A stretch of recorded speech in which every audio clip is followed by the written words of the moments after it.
بەناوی خوای گەورە سڵاوتان لێبێت لەم بەرنامەیەدا قسە دەکەین لەسەر ئەم پەیام و ئەو دەست پێشخەریانەی کە ناوە لەلایەن کەسە دیارەکانی هەرێم و هەروەها هێز و لایەنە سیاسیەکانی هەرێم لەبارەی دۆخی هەرێمی کوردستانەوە بڵاو دەکرێنەوە بە میوانداریەتی هەریەک لە بەڕێزان کاک ڕێبێن ڕەحیم کادری پێشکەوتووی پارتی دیموکراتی کوردستان و هەروەها کاک ڕەبین تەها کادری پێشکەوتووی یەکێتی نیشتیمانی کوردستان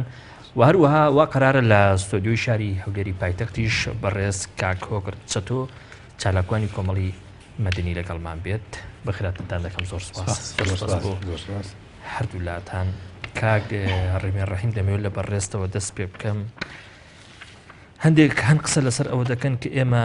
دەشێ بڵین لە ئێستادا لە بەردەم دیاردەیەشی ترین دەشێ بە دیاردەیەشی سیاسی ناوی بەرین دیاردەی بڵاوکردنەوە و هەروەها ناردنی پەیام بە مناسەبە و بەبێ مناسەبە لەلایەن ئەو کەسانەی کە ڕاستە و خۆ معنین بە ئەو دۆخی کە لە هەرێمی کوردستانەوە خوڵقاوە بەڕێزت لەو بارەوە دەڵێ چییانە؟ سڵاو بۆیەوە سڵاو بۆ کاک ڕێبین و بۆ بینەرە خۆشەویستەکان لە ڕاستیە کاک شۆڕۆژ دەبێ ئێمە پێشەوەی وەڵامی و پرسیارە بدەینەوە دانیسێری دۆخە سیاسیەکە بکەین دۆخە سیاسیەکە وەکو واقع ببینین کە واقعان دوورکەوتنەوەیەک لە نێوان هێز و لایەنە سیاسیەکان هەیە و ئەم دوورکەوتنەوەیە وای کردووە کە وەکەڵێ ڕوبەڕوو یەکتر نابینن کە ڕوبەڕوو یەکتریشیان نەبینە وەکەڵێ وەک جەناب دەڵێ زۆر جار بە مناسەبە بێ بە مناسەبە ئەکرێ بڵێ پەیامی ترک پەیامەکە یاخود نووسراوە یاخود وتراوە لە بۆنە لە سیمینار لە کۆڕەکان دیومانە کە سەرکردەی هێز و لایەنە سیاسیەکان و زۆربەی زۆری حیزبە سیاسیەکان هەتا ڕۆشنبیرین چالاکانی کۆمەڵی مەدەنی هەموو ئەوانە قسەی خۆیان هەبووە و بەیاننامە و یادداشت و تەنانەت کۆکردنەوەی واژۆ ئەوانشیان هەبووە بۆ چارەسەرکردنی ئەو دۆخی کە لە هەرێمی کوردستانەیە بۆیە لە حاڵەتێکدا کە وەکەڵێ وەجه بالوەجه دانەنیشی حتمما تۆ دەچیتە حاڵەتی خیتابی یەکتریەوە ئەلبەتە ئەمە دوو دیوی هەیە دیوێکی باشە دیوێکی خراپە دیوە باشەکەیەوەیە کە هەوڵێکە ئەکرێ لەوێەوە جۆرێک لە مرونەت و نەرمینوان بنوێنرێ بۆ ئامادەسازی بۆ کۆبوونەوە خراپە بۆ مانای کە زۆر جار پێویست ناکە ئەو قسانی کە پێویستەکە لە کۆبوونەوەیکی ڕوبەڕوو بێڵێن لە ئیعلام مخاتەبە یەکتری بکەین ڕەنگە ینی هەندێک بابەتی گشتی طبیعی بێ ینی لە مخاتەبەشە هەبێ بەڵام بابەتی ناوەڕۆکی ناو کۆبوونەکان و قسە جدیەکان دەبێت لە کۆبوونەوەکانە بکرێ لە دانیشتەکانە بکرێن نەک لە سەر میدیا و مخاتەبەی فەیسبوک و مخاتەبەی بەیاننامە و ئەوانە بۆیە بەش بە حاڵی خۆم هەستم کردووە کە بە هەردوو دیوەکە هەوڵ هەبووە بۆ ئەوەی کە ئەم جۆرە هۆکارێ بێ بۆ سازکردنی کۆبوونەوە و دیداری یەکتری و هەندێک جاری شەستم کردووە ئیستیفزازی لایەنێک یا ئیستیفزازی جیهەتی بەرامبەر بووە بۆیە بەش بە حاڵی خۆم هەستەکەم ئیتر کاتیەوە هاتووە ئێمە لە قۆناغی خیتابی میدیایی بچینە دەرەوە و دانیشتنی سەرمێز بکەین و هەستەکەم لە لای هەموو هێزەکانیش تا ڕادەیەک جۆرێک لە مرونەت و نەرمی هەیە و ئامادەسازیش هەیە بۆی کە دانیشتنی ڕوبەڕوو بکرێ و بگەینە نەتیجەیەک و لەم دۆخە چاق بەستوێ زۆر چاکەتارمان کاتە کاک ڕێبین بە وەرگرتنی ئەوەی بە نەزار وەرگرتنی ئەوەی کە ئێستا لە هەرێمی کوردستان جۆری لە یەکتری دوورکەوتنەوە هەیە و یەکتربینینی ڕاستە و خۆ نییە و لایەنەکان خۆت دەزانی چۆن مامەڵە لەگەڵ یەکتریدا دەکەن ئەوەی کە ئێمە لە ڕێگەی پەیامەوە پەیامی عەلامیەوە بە تایبەتی یەکتری مخاتەبە بکەین کەواتە شتیش سروشتیە خۆی کاک شۆڕش تەبیعی ئەم دۆخە سیاسی لە کوردستان هەیە ئەم وەزەوەم قەیرانە سیاسی کە لێرە هەیە ئێمە ناکرێ بچووک بیبینین نادیدە بیگرین و بزانین ئەم قەیرانە قەیرانی کاتی نیشتی بچووکن و ممکنە ئایندەیەکی ڕوون و گەش و ئەو چاوەڕێمانەکە ئەمە مە خۆش خەیاڵی و خۆش باوەڕیە من پێم وایە دۆخی سیاسی هەرێمی کوردستان لە دۆخێکی زۆر مەترسیداردایە مەترسیەکان زۆر گەورترن لەوەی کە ئەوترێ لە تەلەڤیزیۆنەوە مەترسیەکان زۆر لەو گەورتن کە لە کۆڕ و کۆبوونەوەکان ئەوترێ مەترسیەکان لە پەیامەکان گەورەترن نزیکە لە لێکترازانی گەورە لە وڵاتە لەبەرەوەی بەڕاستی لە وڵاتە دۆخێک دروست بۆ ئەم دۆخە هێزە سیاسەکان نەک متمانیان بە یەکتری نەماوە خەڵکی کوردستان متمانی بەوان نەما ئەوان متمانیان بە خۆیان و بە خەڵک نییە هەمومان وای کردووە ئاسۆیەک بۆ چارەسەر لە کوردستانە دوور ببینرێ ینی ئاسۆیشی ڕۆن و نزیک ئەومان نییە من پێم وایە کووە ئەو دانیشتن و پەیام ناردانەی کە هەیە کامە ئاسوویەکەی بڵێن بۆ نمونە لە کۆی ئەم چەند مانگەی کە لەم قەیرانەکان گەشتە لووتکە کوا ئاسوویەکی چارەسەر چی بۆ بۆنمونە هێشتا دەرگای گفتوگۆ ینی چۆن دەرگای هێشتەوە ئەخە دەرگای گفتوگۆ بەکراوێنی چارەسەری تر نوێنی چیەکەن هەرەوە ماوە دەست بدێتە چەک لە بەرامبەر یەکتری خۆگەر گفتوگۆ نەگەن چی بکەن کێشەی مێزە سیاسیانە ئێمە واقعەکان وەکو خۆی نەخوێندوتەوە واقعەکان وەکو خۆی نەبینیوە و گفتوگۆکان گفتوگۆی جدی نەبوون لە پێشوە و مەترسیەکانیان وەکو مەترسی جدی بە مەترسی جدی نەزانیوە وەکو خۆی نەخوێندوتەوە لە کاتێکدا بۆ نمونە لە مامەڵەکردن لەگەڵ پارتی دموکراتی کوردستان ئەم هێزە سیاسیانی بەرامبەری پارتی نانزیێنە مامەڵە لەگەڵ چی هێزێکی سیاسیەکەن لە بەرامبەریانە واقعەکان وەکو خۆی نەخوێندو ئەم هێزە لە بەرامبەرێنی خۆ بە هەمومان معلومە لامان مەسەلەی پارتی لەگەڵ ئەم هێزە سیاسیانە مەسەلەی سیستەم و بەدامەزراوەکردنی وڵات و مەسەلەی سیستەم سەرۆکاتی یا پەرلەمانیا ئەوانە نییە مەسئلە کەسێکە کە ناوی بەڕێز مەسعود بەرزانیە بۆی بێت لە سەرۆکاتی هەرێمی کوردستان بمێنێتەوە ئەمە گرفتەکە ئەمانە تەماشاکە هێزەکان دەروی تەماشاکە هێزەکانی دەروی پارتی لەوە لێ بەپرسیارن واقعەکان و خۆی نەخوێندۆ بزان مامەڵەیەکی چۆن لەگەڵ پارتی بکەن بۆ ئەوە تا گەشتێت ئەوەی کە دەرگاکان بگاتە داخستن ئەمانە نیان زۆر لە ڕۆژ یەکەم مامەڵە لەگەڵ هێزە چۆن بکەن پارتی ئەمانی ئاسان ینی بۆ نمونە ئاسان توانێت یاریەکە لەمانە بێتەوە تا ئەم ڕۆژ یاریکەرێکی زیرەک یاریکەرێکی زیرەک بۆ لەم خۆراکە بە خاتریشی بە خاتری ئەوەی پارتی دموکراتی کوردستان ڕەنگە بێدەربەستر بێ لە هێزە سیاسەکانی لە بەرامبەر کۆمەڵای خەڵکی کوردستانە پارتی دموکراتی کوردستان بێکێشەتر بێ لەوەی کە خەڵکی کوردستان قەیرانی بۆ دروستە بێکێشەی بۆ دروستە بە وەزعی سیاسی کوردستان تێکە چی ئەمنیەت نامێنێ چی نامێنە گرنگ لای پارتی دموکراتی کوردستان ئەو دۆخە سیاسیە کە خۆی ئێوێ گرنگەوەی مانەوەی بارزانی وەکو سەرۆک لە لووتکەی سەرۆکاتی ئەم وڵاتە و گرنگ بەهێزی و مانەوەی بنەماڵەکەیەتی ویشی تر زۆر باشە هەولێر هاتووتە سەرخەت لەگەڵمان کاگ هۆگەر سواز بۆ ئامادەبوون و دەمەوێت پرسیاری ئەوە لە بەڕێزت بکەم دەگوترێت کە زۆرینی حەز بەوە دەکات کە دۆخی هەرێمی کوردستان دۆخێکی مەترسیدار و لە بەردەم گرفت و کێشەی گەورەدایە بەڕای بەڕێزت مامەڵەکردن لەگەڵ دۆخێکی وەهادا لە ڕێگەی پەیامەوە لەگەڵ یەکتری مامەڵەیەکی دروستە؟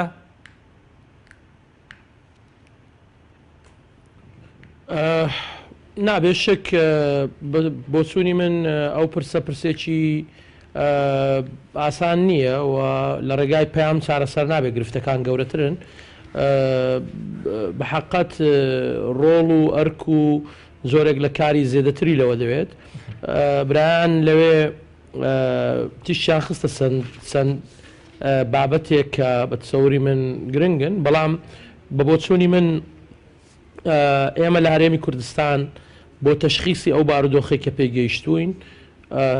حەقوایە بە حەقەت بەڕاشکاوی قسە لەسەر با بڵێین شیکارێکی خێرا بۆ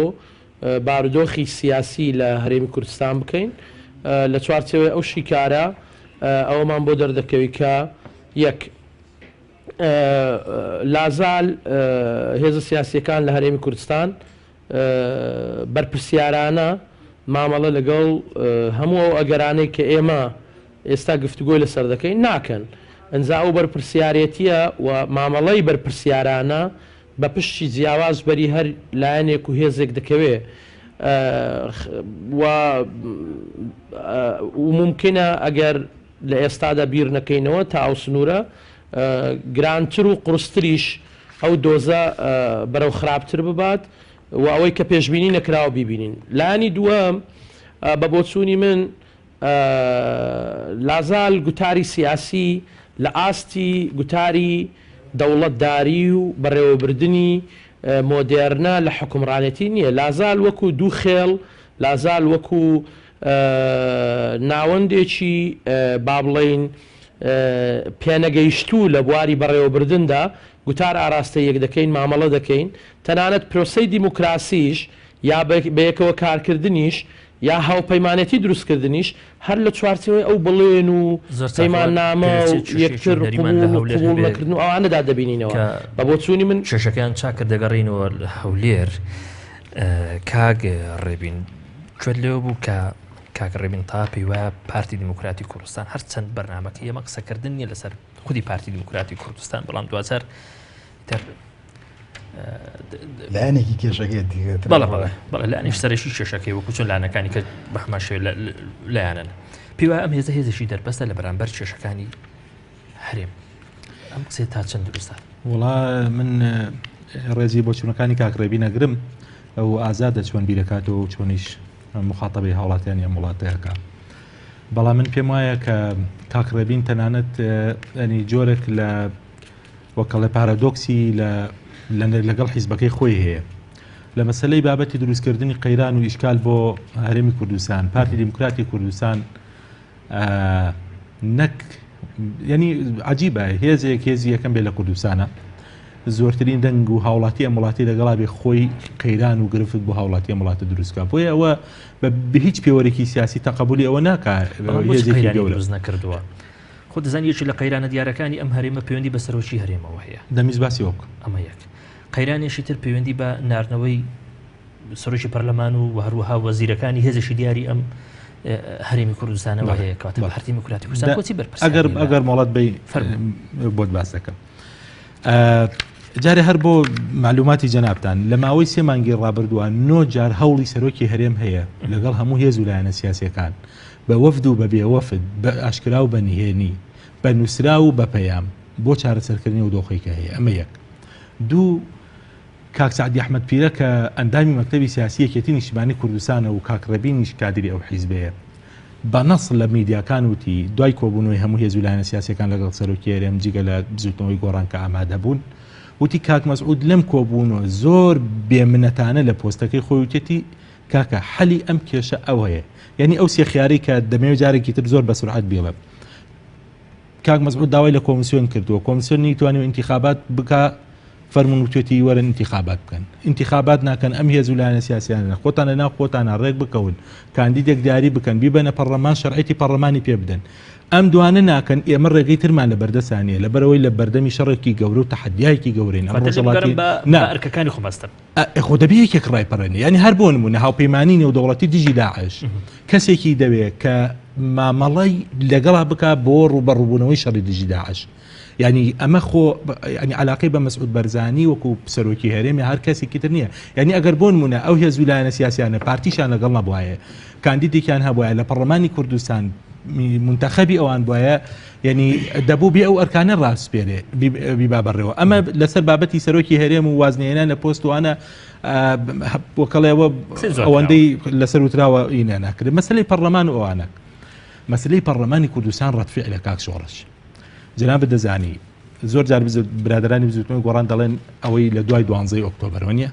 بەڵام لە 8 ئۆکتۆبەر چی ڕوویدا لە 8 ئۆکتۆبەر تا 12 ئۆکتۆبەر کەوادری ئێمە کوژرا کەوادری ئێمە سەریشکێنە من خۆم لە بارەگای لیژە ناوچەکانی پارتیا بووم کە بەرباران کراوە هەواڵم لە پاڵما بۆ بەرداوێتی بەسەریا بە 18 تەقەڵ دەموچاویمان دووریوەتەوە یعنی حادەسێکی بێتام و ناخۆش بوو کە وەکەڵەی هەر بۆکۆی کە پارتی لەم وڵاتە زۆر ئەوە بێ بۆیە ئەمە ڕەتفعل بوو پارتی نەشی وتۆکارێکی باشمان کردووە توێتی لە بینی خیاری خراپ و خراپتراوە من ئەگەر بیش ڕێی خراپترەکە چێ پێ دەڵێن لە بەیری خراپ و خراپترا خیاری خراپمان هەڵبژاردووە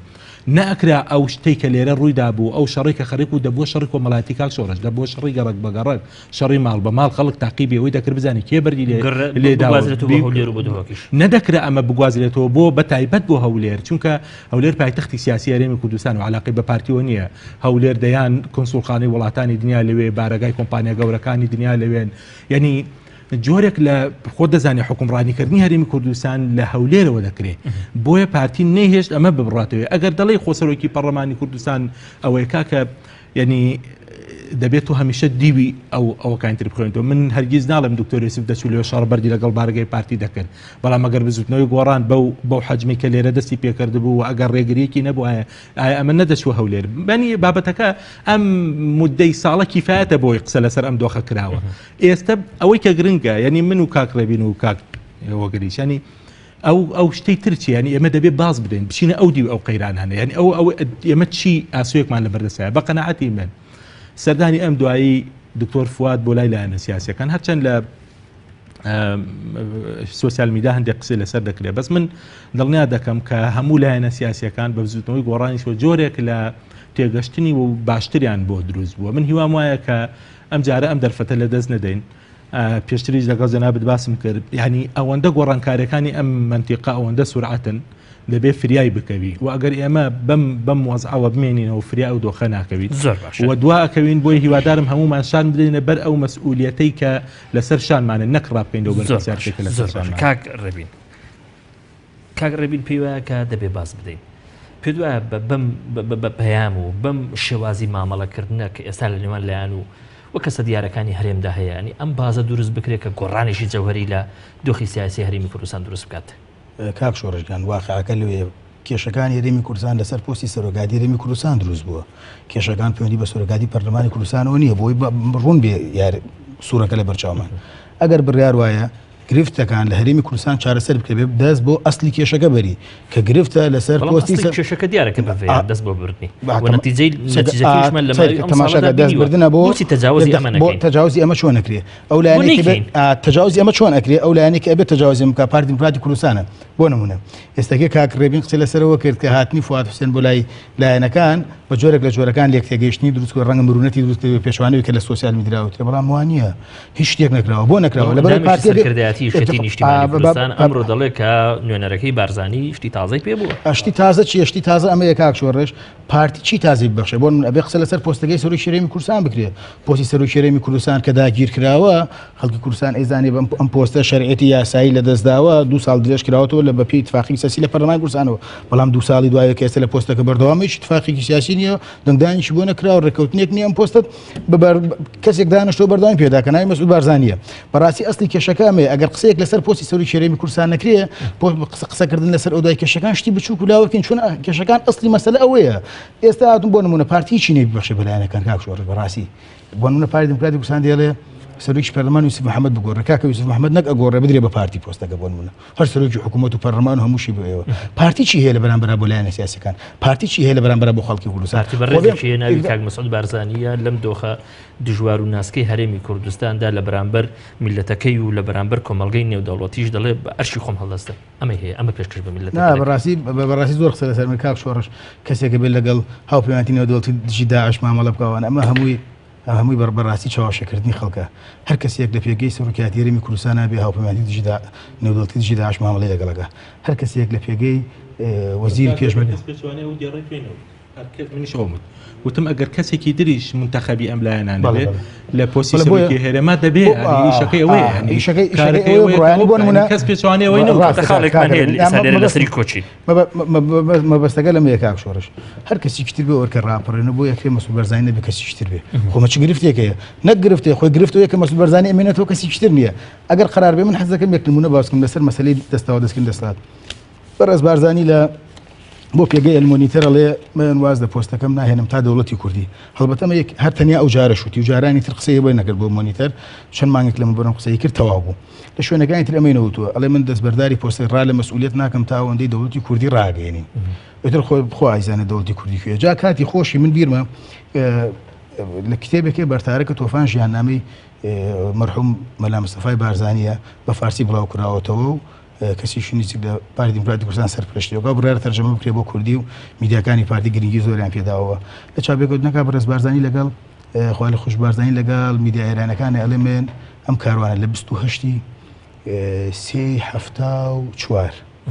ئەڵێ من ئەم کاروانە بەرەو کۆتایی ئەچێ لە دوای من وەزیفەی کەسێکی ترە ڕابەرایەتی شۆڕشی گەلی کورد بکە ئەگەر من نامێ بۆ هەتای ڕابری ئەم شۆڕشە بم شۆڕش بگاتە منزلی خۆی و کەسێکی تر بێ تەماشا بکە بەڕێزان تا کۆچی دواییەکەن هەر لەو لەوتکەی و دەسەڵاتی و ڕابەرایەتی شۆڕشەوە مێننەوە لە پارتیوانە دوای ئەو کاک مەسعودێک کە کوڕی ئەو بەردەوامی پێداوە تا دەوڵەتی کوردی بزانە تا کوێ ئەڕوا لە دوای مش ڕەنگێکی دیرنی خەونی مانەوە لەسەر کورسی دەسەڵات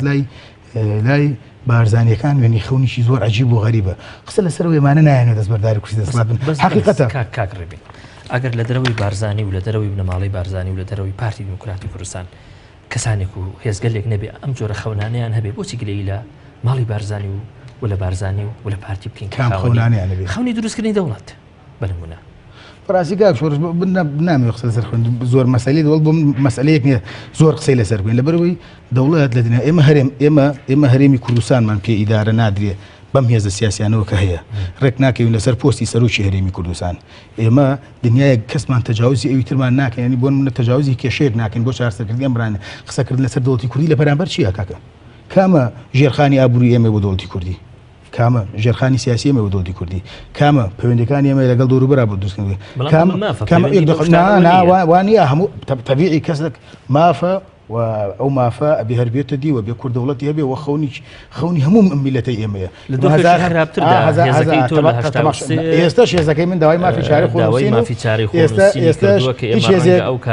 هیچ هێزێک پێش هێزەکەی من ناکەی بۆ داواکردی مافی شاری خۆنووسین دەوڵەتی کوردی بەڵام نامانوێت لەگەڵ خەڵکی خۆمان درۆ بەحقیقەت گاوشۆڕ لەم زروفا قسەکردن لەسەر دەوڵەتی کوردی جگە لە شەواشەکردن هیچی تر هەموو کورد خەونی دەوڵەتی کوردیە لە پێشەمویانە هێزەکەی من کە کادری پێشکەوتوی حزبم ئامانجێتی بۆ استراتیژە لایم هێزە من دەوڵەت هەرێمی کوردستان بۆ دەوڵەت نەکەوە دەوڵەتی گەورەی کوردستان خەونی ئێمە شەوە کوێزە وەکو تاکێک و قوربانیشم بۆ داوەڕەنگە لە کەسکوارکەمە شەیدی زۆر بۆ خۆنی کە ناوی خەونی دەوڵەت خۆن خۆشم بڕوان بێتی بەڵام چاواشەکردنی خەڵک ڕاستی مۆدێلی بەسەر زۆر چاکە کاگێ خۆگەر دەمێ پرسیاری ئەوە لە بەڕێزت بکەم بۆچی لە کاتێکدا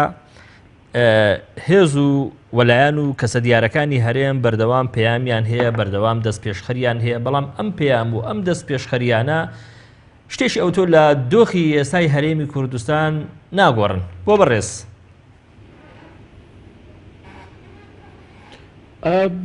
لەگەڵەوەی کە پەیامەکان دایمەن بۆ هێوەرکردنەوەی بارودۆخستی باشن بەڵام بەتسەوری من بەتەنێ پەیام کافی نییە ئەوەی کە پێویستە ئیرادەیە ئەوەی ئیرادەیەکی ڕاستەقینەش بۆ چارەسەر و لەگەڵ ئیرادەش بۆ چارەسەر پێویستمان بەوە هەیە کە بچینە خانەی ئەوەی کە کەس خۆی بەدەر لە بەرپرسیارەتی نەبینی وەکو باسم کرد کە پێم وایە کزی ئاستی دیموکراسی لە ژیانی حزبی ڕنگدانەوەی لە ژیانی حکومڕانیش هەیە و هەر یەکێک دەیەوێت بەرپرسیارەتەکە بخاتە ئەستۆی ئەوی تر بەبێەوەی هەست بکەن کاوانیش بەرپرسیارن و پشتی بەرپرسیارەتیان بە پێی حەزم و پێگەیان چ لە ژیانی سیاسی و لە مێژووی سیاسیان چ لە ژیانی پەرلەمانی و دیموکراسیدا بەردەکەوێت اینجا ممکنە لە هەنگاوێک لایەنێک دەست پێشخەری باشی هەبوو بێ لایەنەکەی تر کەمتر و بە پێچەوانەشەوە عکسەکەی ڕاست بێت لە دۆخێک و لە سیاقێکی زەمەنی لایەنە چتر دەست پێشخەری کردبێ قەیرانی هەرێمی کوردستان قەیرانی سەروەری یاسایە دەبێ اعتراف بکەین قەیرانی کزی ئاستی دیموکراسیە قەیرانی نەبوونی بەرپرسیارەتی ڕاستەقینەیە لە بەرامبەر گەل میلەت پرسە نەتەوەیاتی و نیشتیمانیەکان کە لە دۆخێکی هەستیار دەچینە پێش حقت ئەوەش نزوج و تەنشیعەی سیاسی سەلیم نییە لازال بە عقلیەتی دەوڵەتداری پێویست بیر ناکەینەوە ئاسۆ و ڕوئیابینی استراتیجی لە ئارادانی ئەگەر نە دەبە عکسەکەی ئەوە بسەلمێنین گەورەی بنوێنین و دەستپێشخەری ئەوەی کە لە پەیامدا هەیە لە پراکتیکدا لە ژیانی ڕۆژانەدا بە حقت ینی ممکنە ئەگەر لە 2 ساڵی ئەزمموی هەرێمی کوردستان تووشی شەڕی براکوژی بوون لە 94 لێمان قبول بکەن لە بەرەوەی بڵێن ئەزممونێکی کەمان هەیە بەڵام لە 25 ساڵ تەمەنی حکومڕانێتی ناکرێت لە بینی خراپ و خراپترین ینی ئەو پەیامە بۆ پارتی دیموکراتی کوردستانە ڕێکاری یاسایی هەیە و ڕێکاری دەوڵەتداری هەیە و پارتی قاسر نییە پارتی هێزێکی گەورەی کوردستانیە 38 کورسی هەیە یەکەم هێزە و لە ناو پێگەی دەسەڵاتی دادوەری لە ناو پێگەی حکومڕانەتی هێز و توانای هەیە ئەوە نییە خەڵک بتوانی گەلە کۆمەچی لێ بکە دەیتوانی بەڕاستی لە جێ ئەوەی سەرۆکی پەرلەمان کە پێم وایە پارتی یەکەم زەرمەند بۆ لەو بڕیارەی پێش خەڵکی ترچکە ئەو ڕۆ بەشی پشتی بەرپرسیارەتی و پەیوەندیەکانیشی لەگەڵ دنیای دەرەوە بەر ئەو دەکەوێت دەبووە مەسەلەن ئێمە و پەیامەشمان گەیاندۆتە پارتی کە لە جێگاوی ڕێگەی سەرۆکی پەرلەمان ینی بگرن بێتە هەولێر کە ئەم پێم وانێ نە زیاد دەکا نەکەم دەکا سەرۆکی پەرلەمان بێ بە تایبەتی پارتی یاریەکی دیموکراسی کرد کە لە 19 مانگ لە ڕێی هەوڵە دیبلۆماسیەکانی لە ڕێ و فشار و پەیوەندیانەی خۆی مێژووی خستە گەڕ نەهێشت نیسابی قانونی کۆ ببنەوە و ئەوەی کە لە 24 ڕوویدا لە 19 ڕووی نەداوە بۆیە بە بۆچوونی من یاری دیموکراسی دەکرێت لەگەڵ یەکتر بکەین دەکرێت ڕای جیاوازمان هەبێ دەکرێت تێزی جیاوازمان بۆ زۆر پرسی با بڵێن جیاواز لە هەرێمی کوردستان هەبێ بەڵام یاریەکەمان دەبێت لە چوارچێوەی یاسا بێ 2000 بە گەورەی لە چوارچێوەی پرسە نیشتیمانیەکان بێ اینجا ئەو پەیامانەی کە هەیە بەڕێی من هەتا ئێستا ئیرادەی جددی بۆ وەقت بەسەربردنە چونکە ئیشکالێتەکە منهەجیە ئیشکالێتەکە دەبێت درچی پێ بکەین بەداخەوە و یەک حزبیش نییە پارتی ئێستا هەموو هەولی ئەوەیە هەتا 2017 ئەو بارودۆخە بۆ شێوەڕاتشی لە 2017 دێتن دەڵێ با هەڵبژاردن بکەین بەڵام جارێک کە کاک مەسعود حەقی هەیە خۆی هەڵبژێرێتەوە بۆ 4 ساڵی تر چونکە لە یاسای سەرۆکاتیاتی دەڵێ 2 دەورەی هەڵبژاردن هەڵدەبژێردرێ يعني حتى ئەوە حزبەکان دەیزانن خەڵک ئێستا دەیزانی ئینجا بۆ 4 ساڵی تر بەس من هەر خۆی و پرسیارە لە خۆمان بکەین یخۆ 4 ساڵەش تەواو دەبێ ئینجا دوایی چ بکەین داعشیش تەواو دەبێ ئەزمەش خلاص دەبی ژیانی دیموکراسی دەوڵەتی دیموکراسی دەوڵەتی نیشتیمانی بوون و بەو پێوەرە نێودەوڵەتیە و تازەگەریانەدا وەڵام دەرەوەی ئەو پرسانەیە تەنانەت حتا بۆ حزبەکان کە یەکێتی نیشتیمانی کوردستان جەنابی مام جەلال گەیشتۆتە حاڵ و بارودۆخێک توانای نییە کەسێک بە بەدیلی ئەو هەڵبژێرێ ناچار دەبن دەگەڕێنەوە بۆ کوڕەکەی بچینە یەکگرتووی ئیسلامی کە ناو دێنم بۆیە بە عموم ئەزمەکە بە گەورەی ببینین لە ملی لایەنێک و پرسێک و کەسێک نەئاڵێنین ئێمە ئەزمەی حکومڕانی باشمانەیە ئەزمەی تەنشیعی سیاسیە مەسەڵەن یەکگرتووی ئیسلامی هەنگاوەک دەچێتە پێش تەداولی سرمی لە حیزبەکەی خۆی دروست دەکا بەڵام دوایی تووشی قەیرانێکی گەورەی ناچار دەبێت زارێکە بگەڕێتەوە لەو تەلەڤیزۆنەی کە ئێستا ئێمە لە پەیام قسە دەکەین بۆی نەڵێن بەزلان مەسەڵەن ئایا کۆمەڵی ئیسلامی قودرەتی ئەوەیە هەیە دەستە مامۆستا عەلی باپیر هەڵگریاننا وەکو سەرکردەیەک وەکو ڕێبەرێک وەکو کەسایەتیەک ئەمە هەمان پرسە بۆ مەسعود بارزانی بۆ جەلال تاالبانی بۆ هەر هێز و لایەنێکەکەی سیاسی بۆ نەوشێروان مستەفا ئایا بزوتنەوەی گۆڕان بەبێ نەوشێروان مستەفا لە چێودا دەبن ئەم پرسی کاریزماییە بەتەسەوری من لە کوردستان ئەزمەیەکی قوڵترە ئەگەر بە قوڵتر سەیری نەکەین هەڵە دەکەین دەچینە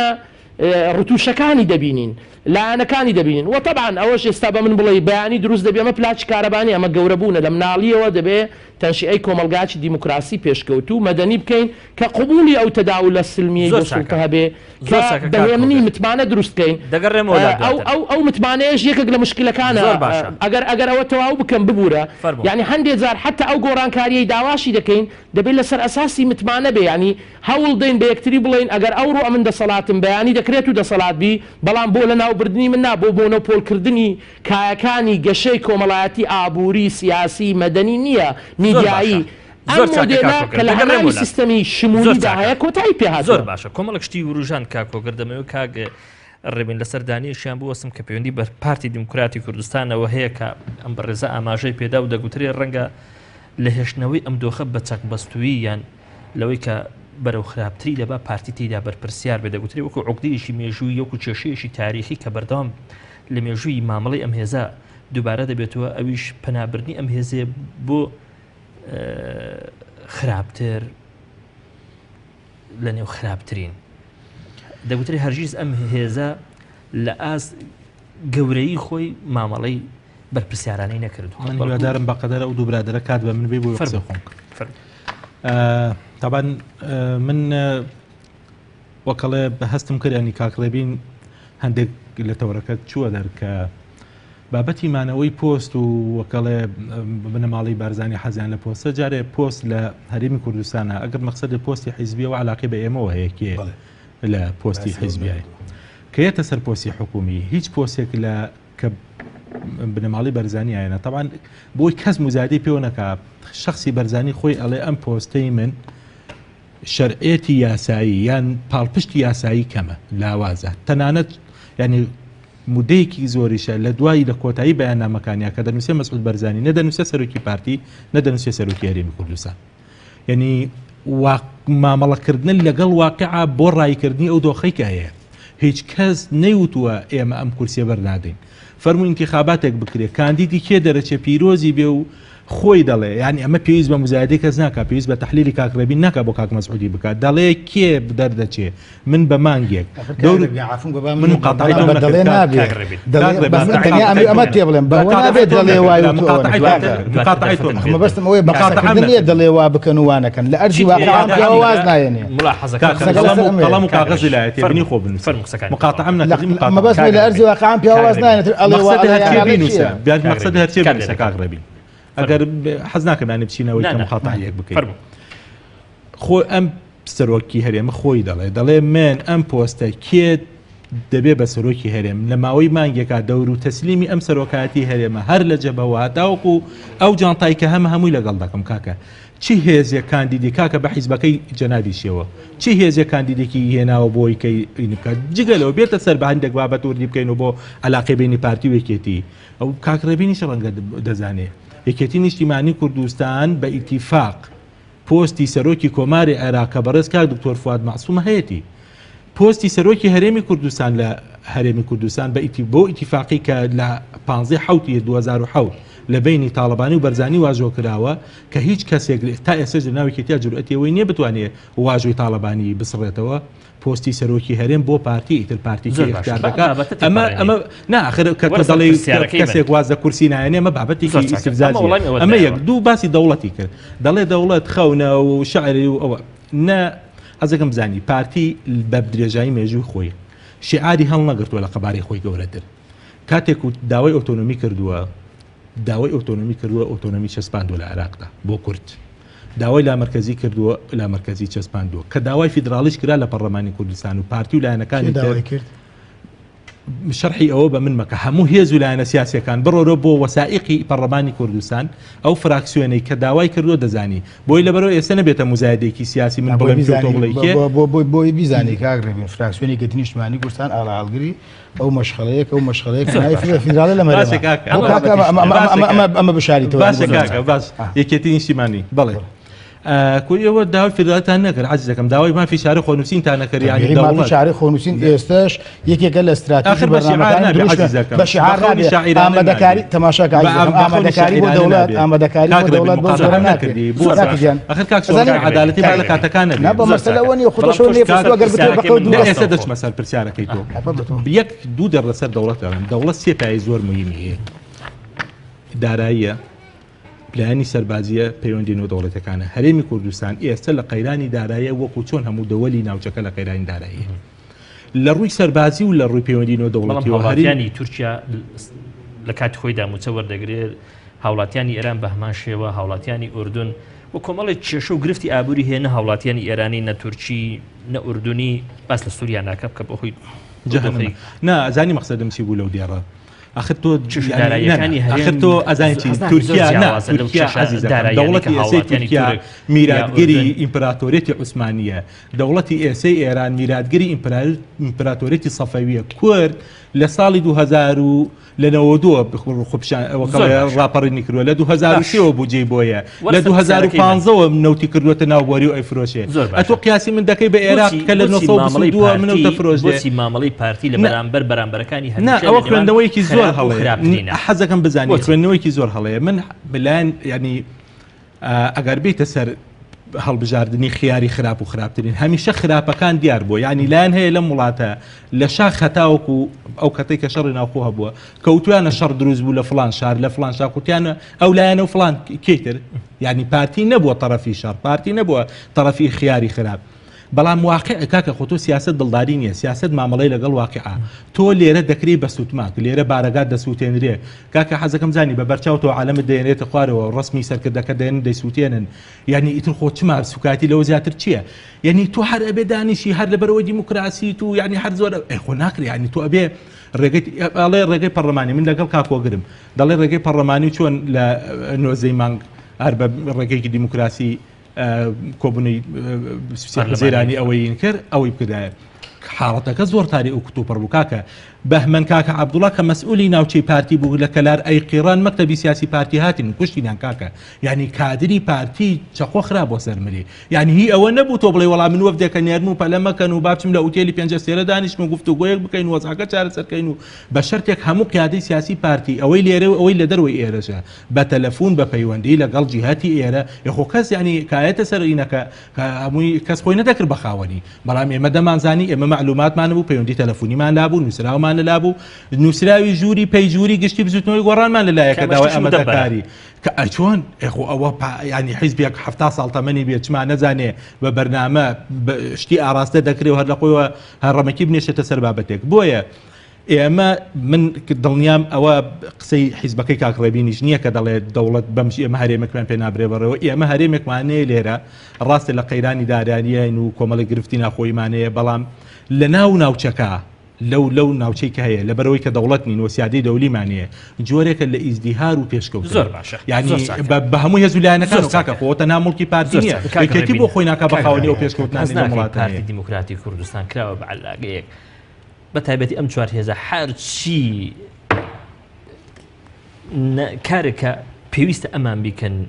و هەرچی بەرپەرساریەتێک هەیە کە ئەمان لە هەرێمی کوردستان لێ ڕادەکەن و هەرچی ناتەواویەک هەیە دەیانەوەی بەم عەلاقەیە ینی هەڵواسن کە پارتی دیموکراتی کوردستانە شۆڕست قسەکە لەسەر پارتی دیموکراتیەکان کامە بەرپرسیارەتی لێ گرتووە ئەی هێزەکانی تر کامە بەرپرسیارەتی هەموو هێزە سیاسەکانی کوردستان بە حەزبی خۆیان بەرپرسیارەتیان لەگرت پارتی تەماشاکە بەڵام حەزبی پارتی دیموکراتی کوردستان تەماشا بکە بەپسیارێک لێ کاگەڕێبینێ ئێستا ئاستی دەگوتری ئاستی نابەرپرسیارەتی هەر چوار هێزەکە بە ئەندازەیەک ڕۆیشتووە تەنانەت ئەندام پەرلەمانتارەکانی ئەم چوار هێزە کەوتونەتە ڕەخنەگرتن و کەوتونەتە گلەیی لە هێزەکانی خۆیان ئەزیزی من لەوەی کە بۆچی لەم دۆخەدا ئێوە چارەسەرێک هەنگاوێکی دروستان پێ نییە بەر لەوە یعنی پارتیەکان ڕەخنە بگرن لە چوار هێزەکە ئێستا کەوادیر و لایەنگر و ئەندام پەرلەمانەکانی ئەم چوار هێزە وازانم بەر لەو تۆم پرسیار لەم کە لە سەرەتا قسم لەسەر خوێندنەوە باش خوێندنەوەی ئەم چوار هێزە بۆ پارتی خوێندنەوەی واقعەکەم بۆ کردی هەر لە سەرەتای بەرنامەکە واقعەکان باش نەخوێندوتەوە کە لەگەڵ چی هێزێک لە مامەڵەی سیاسیەکە و لەگەڵ چی هێزێک ململانەی سیاسیان یارێت گەمەکە لەگەڵ کێکن وازان وەڵامی و پرسیارم زوو داوەتە بەڵام قسەکە لەسەر من کاک قسە لەسەر کاتێک قسە لەسەر بەرپرسیارەتێکین بەرپرسیارەتی کەسێک لەم وڵاتە پۆستی سەرۆی شەرێمی کوردستانی لابێ کەسێک پۆستی سەرۆی حکوومەتی هەرێمی کوردستانی لابێ کەسێک زۆرینەی پەرلەمانی لابێ کەسێک هاوشانی ئێمە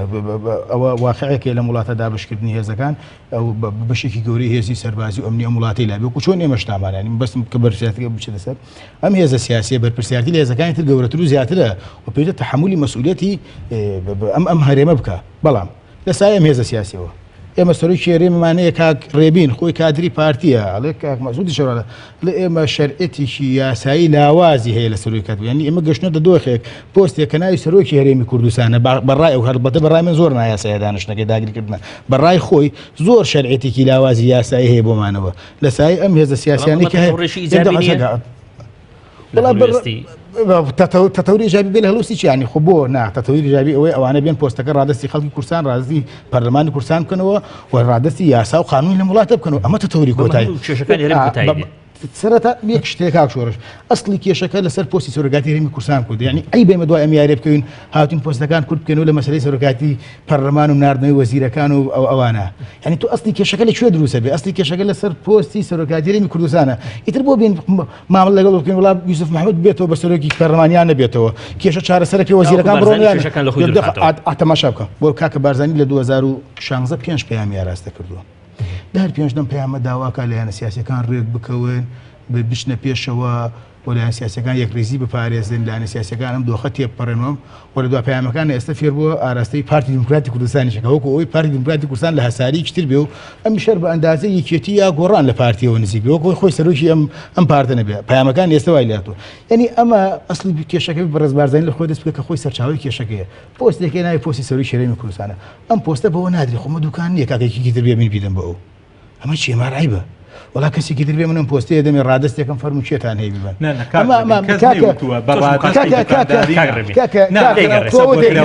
لەسەر تەلەڤیزیۆن تەماشا بکە چونکە نەمێژ مقاتعات بکە لەبەرەوەی نەهێش مقاتعات بکەم حەزەکەم تۆش مقاتعات نەکەیتر خۆ دەزانی منم پۆستە دەم بێشێکی نەگەریکی تر هەیە کاندید کێ با حزبەکان کاندید بەس کاک شۆڕشەوە ئەوە تەوەری بەرنامەی تۆ نییە دەزانم ئەکرێ بچینە سەر بەرنامە قسەکەم بەڵام پرسیارەکە ئەوها بوو پرسیارەکە کە بارزانی 5 پەیامی بەڵێ پێشکەش کردووە ئەم پەیامانە چیان لە دۆخی هەرێمی کوردستان کۆڕیوەتەیە لە بەرچاوی تۆیە دۆخی سیاسی لە هەرێمی کوردستانە چی گۆڕانکاریی بەسەراتەوە دۆخی اقتصادی لە هەرێمی کوردستان چی گۆڕانکاری بەسەراتەوە کۆمەڵانی خەڵکی کوردستان حاڵ و گوزەرانی چی بەسەراتوە پەیوەندی هێزە سیاسیەکان بەکوێ گەیشتووە کامە پەیامەکانە کاریگەری لەسەر ئەم پەیوەندیانە زۆر چاکە یەکم لە حەزب بچووکمە اینجا بچۆ لای میوانەکەی ترێ من بەر لەوەی بچێت لای من هۆ قسەیەکم لەسەر قسەکانی کاکۆگر لە باسکردن لەوەی کە پۆست بۆ منە بەدیلی کاگن و شیروانی بەدیلی کاگاری باپیر نازان بەدیلی بەسپردن بۆ ئەڵێ مامجلال لەسە لەو دۆخە تەندروستی خراپەیە لە دوایەوە تا کوڕەکەی دێنێتە پێشەوە ینی کوڕەکەی دێنێ پێشەوە بۆ شوێنەکەوانە بەڕاستی من نازانم بەمەبەست یا بێمە بەستم قسەکرد بەڵام وازانم نانە واقع نییە لە نێوێکی لە نێوێکی نیشتمانی کوردستان لە کوڕی مامجلال نێچ کەسێکی تر خەونی بە ویراسەکردنی حکومەوانەی نییە وەکو هەر کادرێکی تری یەکێتی لە ملیانێکی سیاسی سبەی کۆنگرە و سبەی لە کۆنگرە ئەوە ئەبێ بەڵام ئەوە واقعانیە بۆ لە کاتی خۆدا لەسەری خۆدا یاداشتی کە دڵیان دەکەم و کاتت پێدەدەم کاگ هۆگر دەمەوێ پرسیاری ئەوە لە بەڕێزت بکەم بەڕای بەڕێزت دۆخی هەرێمی کوردستان ئەو دۆخی کە لە نێوان هێزە سیاسیە کوردیەکاندا هەیە گەیشتۆتە قۆناغێک گەیشتۆتە ڕێگا کە ئەوەندە داخرا و ئالۆز بێ کە بۆ پەیوەندیکردن لەگەڵ یەکتری جگە لە پەیام ناردن لە بۆنە و لە مناسەباتەکاندا نەبێت شتێشتر نەبێت؟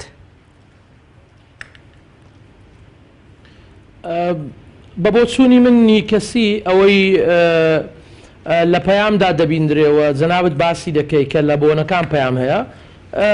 بە دڵنیایی پێ دەڵێم نەخێر لە بەنهێنیش یەکتری دەبینن یعنی دوایین گفتوگۆی ڕوودا و لەگەڵ زێگری سەرۆکی پەرلەمان بەڕێز زعفەر ئینمیچی کە بەڕاشکاوی لە کەناڵی 24 ببوورە لەوێ بەڕاشکاوی لی پرسی گوتی پارتی لەگەڵ گۆڕان کۆبۆتەوە ئەو جوابی داوە بەڵێ گوتی کۆبوونەوە ڕوویداوە واتە ئەوەی لەسەر شاشەی تەلەڤیزیۆن و لە پەیام و لە نووسین پەخش دەکرێت دەگوترێ پێم وانیە هەموو ئەو قسانەیە هەموو بابەتەکەی کە لە گفتوگۆکاندا با بڵێن وەلا کردداری و ژیانی سیاسیدا ئەوە هەموو بێت و تەنها ئەو پەیامانە بێ کاری تری شێ بەڵام دەبێت ڕاشکاوانە ئەوە ببینین ئێمە لە هەرێمی کوردستان کێشەمان هەیە قەیرانمان هەیە پەیوەندی بە ژیانی سیاسی هەیە دەبێت بە جورئەت ڕوبەڕووی ببینەوە من بەڕاستی کە ناوی ئەو بەڕێزانە مینە دوور لە ناویان باس لە ناو ناکەین باس لە مۆدل لە شێوازی حکومڕانێتی و ئەدا و ئەوانە دەکەین کەسیشمان ناتوانین لە خەباتی کەس کەم بکەینەوە و ئینتقاس بۆ کەس بکەین بۆی من بەڕاستی دەمەوێت گفتوگۆکە مەوزوعی بی کەسی نەبی لەبەرەوە یعنی ئەو نمونانە دێنینەوە هیوادارم وەکو خۆی لێمان وەرگیرێ تەویل نەکرێ ئەوەی کە من بە حەقەت لە قەیرانەکەدا دەیبینم لە گفتوگۆی تایبەتی لایەنە سیاسیەکان پۆستی سەرۆکی هەرێم غائب نەبووە بە ڕاشکاوی بە جەنابی سەرۆکی هەرێم گوتراوە و تەنانەت لە ئێستادا لە خولی پێشووی پەرلەمان کاتێک لە سیوێکی حوزەیران پۆستی سەرۆکی هەرێم بۆ بەڕێز جەنابی کاک مەسعود درێژکرایەوە بە حەقەت یاساکە ئەوە دەڵێ یعنی ئەگەر ئیستا ئەویلی نەوێ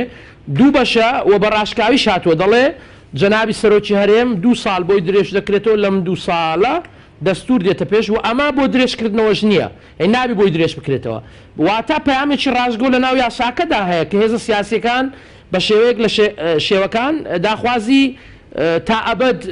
حکومڕانێتی کەسیانەوە پێم وایە پارتیش لەو یاریە تێدەگاوە دەزانی بەڵام ئەگەر بین ئێستا شیکاری بۆ بارودۆخە بکەین ئەو پەیامانە و ئەو دیدارە نهێنیانە و ئاشکرانەی دکتۆر فواد و ئەوانی تریش تا بینەوە سەر تەوەری باسەکە بێشک هاوڵاتیان هەرێمی کوردستان لە غێری ئەوە هیچ کردارێکیان پێ باش نییە بەڕاستی نە دوو ئیدارەیان پێ باشە نە شەڕی براکوژیان پێ باشە گفتوگۆ گەڕانەوە بۆ سەرمێز چکێمە شەڕی براکوژی دوو ئیدارەیشمان دیتێ 2000 گەڕینەوە بۆ یەکڕێزی و پێکەوە کارکردنوانە ڕوغمی هەموو ئەو گرفت و تەگەرانەی هەمانە اینجا بۆ ئەوە چمان دەوێت ئێستا بەتەسەوری من دوو لاین هەیە گرنگە یەکەمیان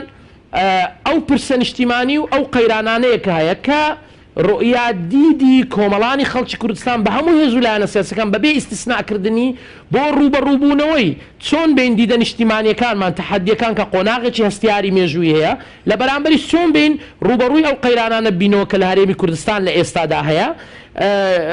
و بین چارەسەری پێکەوەی بۆ بدۆزینەوە بەشەکەی تری بەتەسەوری من دەبێت ڕازگۆ بین ئێمە قەیرانی حکومڕانێتی و دەسەڵات و چێ دەسەڵاتی بەدەستە ئینجا لەناو ئەو دەسەڵاتانەش کرۆپکی دەسەڵاتەکە کە پێم وایە دەبێت مؤسسەی سەرۆکاتی هەرێمیش خۆی نەخاتە دەرەوە لەناوەوە بی ئەوەیە کە ئێمە بەڕێی منی شەخسی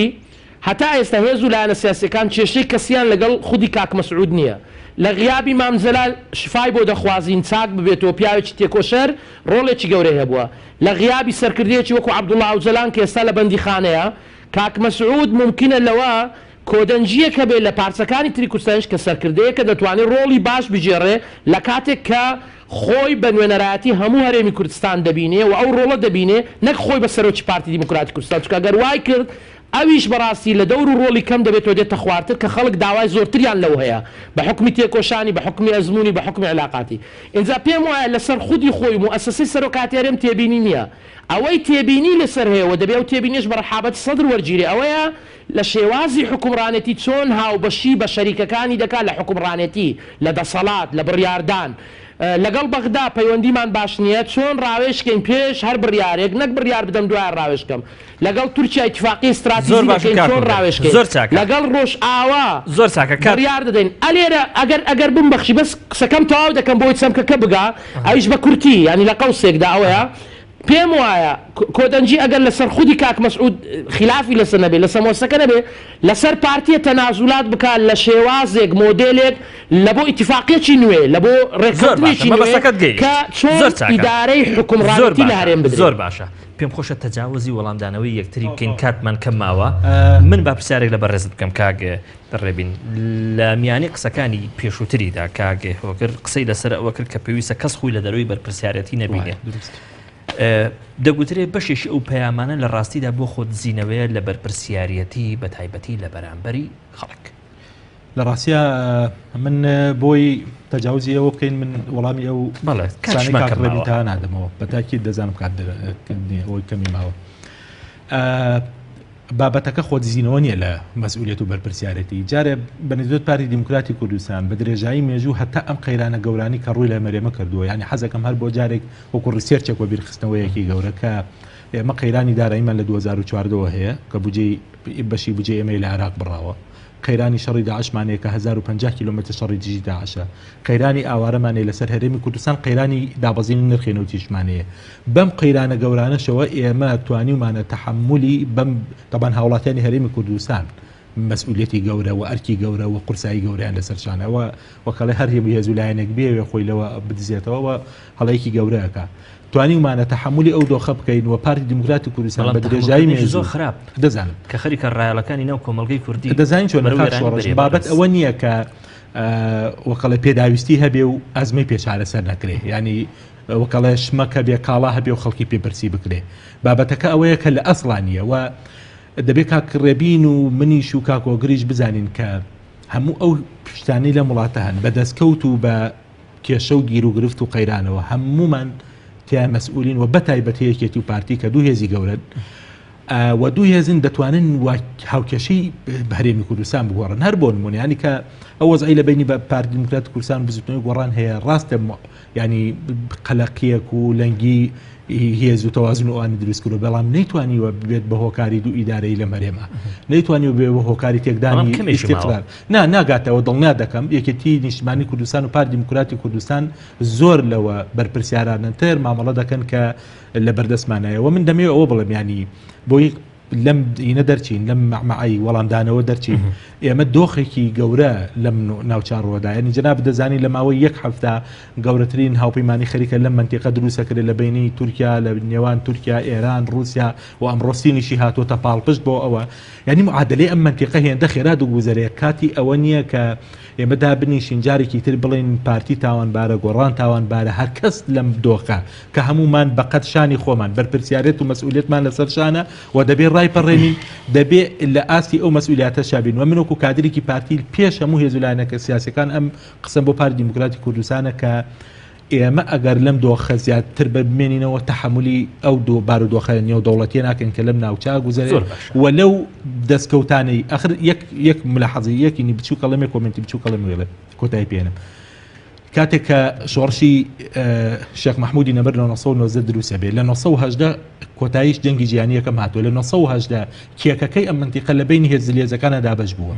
تاخیر کەوتین شۆڕشی شێخ مەحموود سەری نەگەر لە 1946 کە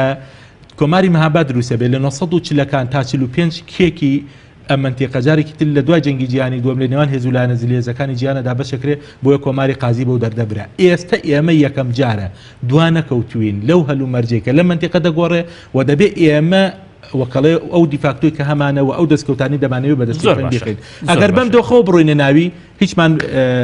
بۆ سەوزابێ هیچیمان بەدەست ناکەوێت زۆر زۆر چاکە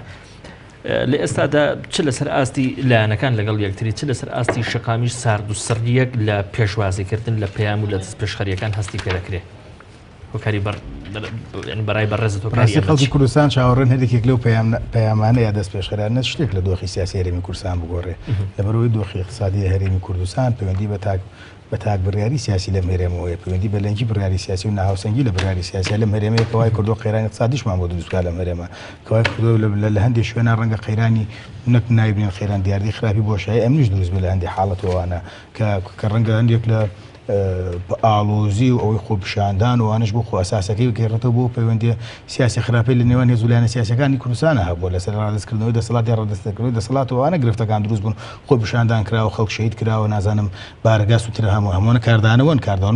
بۆ کاری شیرۆ پێشتر بۆیە پەیام لای خەڵکی کوردستان ئەو کاتە پەیامەکان جدیە بێ کە پەیامەکان بە ئامانجی باشکردنی دۆخی خەڵکی کوردستان بۆ بە ئامانجی چارەسەرکردن تێپەڕاندنی ئەو دۆخە بن کە ئێستا هەیە کاتێک پەیامەکان تەنیا ئامانج دێ بەڕێکردنی کات بێ بۆن هێزێکی سیاسی دێ پەیامێک ڕاستەکە بە ئامانجەوەی ئەم دۆخە بگەێنێ بە 2017 بوون لە ڕێ ئەم پەیامانە و خۆی لە بەرپرسیارەتەکان کە لەسەر سادە پەیامەکان لە فەرەخدا دەخولێنەوە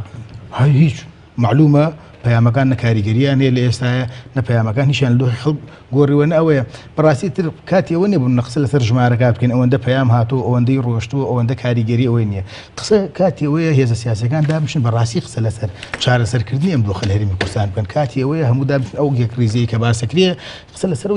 ئەو یەکریزەی کوردستان و بۆی لە دابشکردنی بەشکردنی کێکەکە پشکی خۆمان هەبێ ئەمە بەڕاستی قوربانیە بێ هەموو هێزە سیاسەکانە بە قوربانی بە خۆیان بدەن لە بەرامبەر بۆ وەرگرتنی بە شەکل و شێکە بۆم هەرێمی ئێمە نازان بۆ میلەت ئێمە لەسەر هەمان و پارتی کوردستان چ دەتوانێت ئیرادەیەکی جدی بۆ ئەم ئەوەی ئەتوانێت ئەوەی ئەتوانێت تەجاوزی ئەم دۆخە سیاسی بکە هەموو هێزی سیاسەکان لە سەرویمان و پارتی دیموکراتی کوردستان لەبەر ئەوەی بەشێکی گەورەی کێشەکان پارتی دیموکراتی کوردستان لە بەرامبەری مەسئولەوە پارتی دیموکراتی کوردستان ئەتوانێت ئەو پەیامانی کە ئاراستەیەکە لەبەری ئەوەی پەیامەکان پەیامی ناجددی و خراپن پەیامی جددی بن بۆ زۆر سپاسانەکەم زۆر بەڕێزان کادری پێشکەوتوی یەکێتی نیشتیمانی کوردستان لە کۆنتڕۆڵەوە دەڵێن کاتم کۆتایی پێهاتووە کادری پێشکەوتی یەکێتی نیشتیمانی کوردستان زۆر سپاسەکەم هەروە زۆر بەڕێز کاک ڕێبن ڕەحیم کادری پێشکەوتی پارتی دیموکراتی کوردستان سپاسی تۆشەکەم لە هەولێری پایتەختیشەوە زۆر سپاسی زۆر بەڕێز کاک هۆگەر چەتۆ چالاکوانی کۆمەڵی مەدەنی دەکەم سواز وێش بینەران دەستان خۆش